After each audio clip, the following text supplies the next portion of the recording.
Bismillahirrahmanirrahim. Assalamualaikum warahmatullahi wabarakatuh.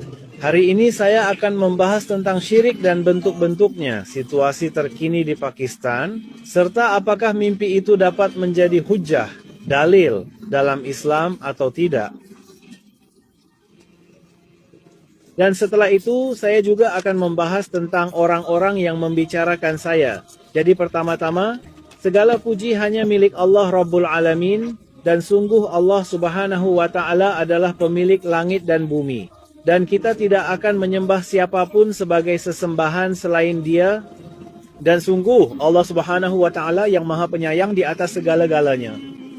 Jadi hari ini kita melihat bahwa jumlah umat muslim sangat banyak dan ibadah haji serta umrah juga dilakukan jauh lebih banyak daripada sebelumnya.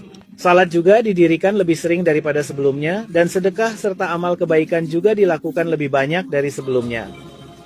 Lalu apa alasannya? Meskipun semuanya sudah bertambah, kita sebagai muslim justru terus-menerus terpuruk di tengah masyarakat.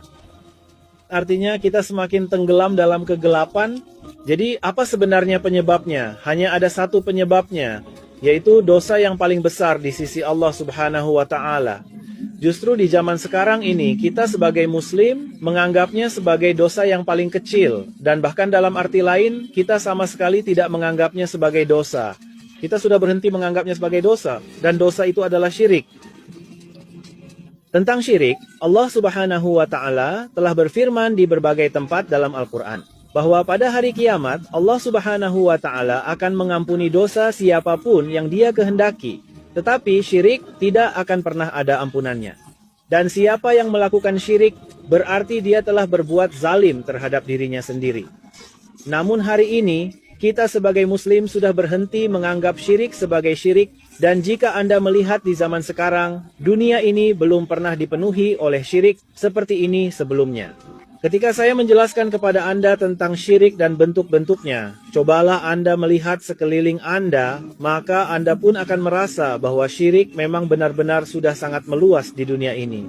Jadi di zaman sekarang ini, apa sebenarnya bentuk syirik itu? Syirik bukan hanya sekadar kita mengucapkan dengan lisan bahwa Allah Subhanahu wa Ta'ala tidak memiliki sekutu.